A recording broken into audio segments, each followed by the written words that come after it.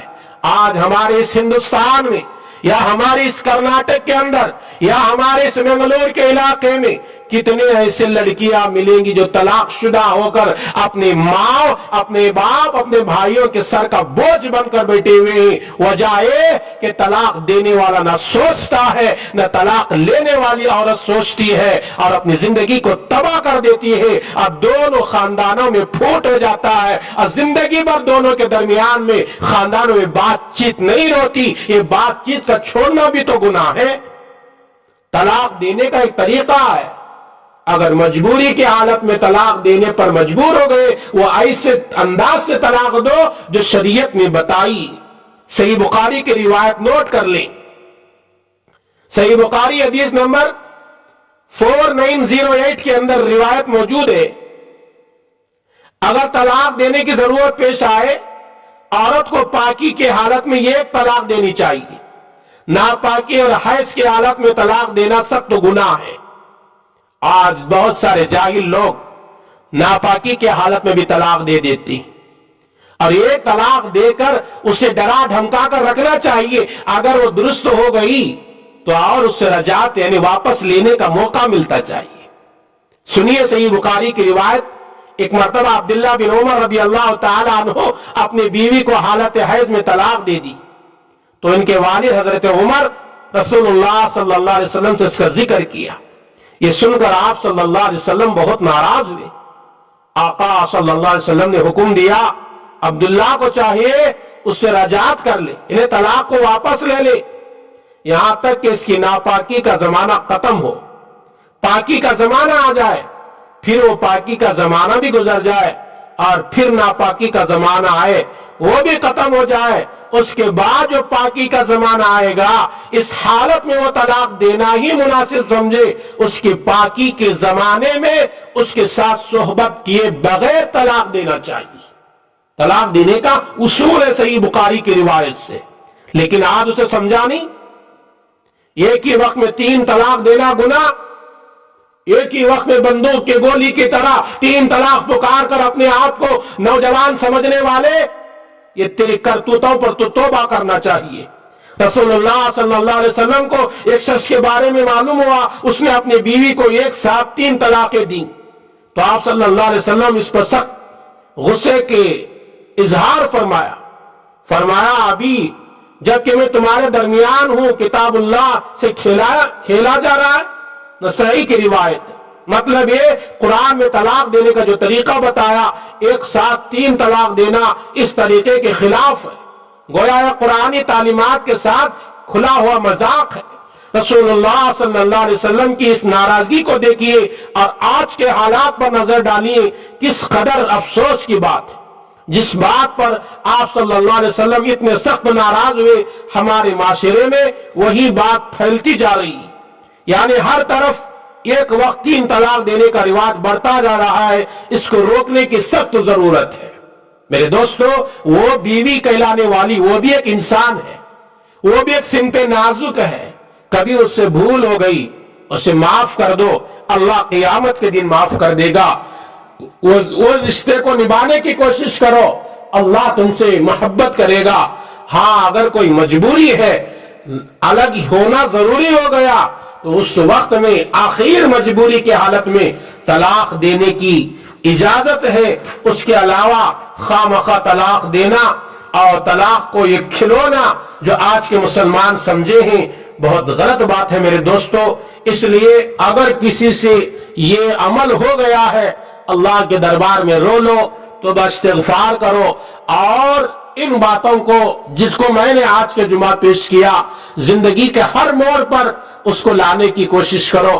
اللہ تبارک و تعالی سے دعا کرو اللہ تبارک و تعالی مجھے بھی اور میری ان باتوں کو سننے والوں کو تمام سامعین کو سننے سے زیادہ عمل کی بھی توفیق عطا فرمائے. آمین.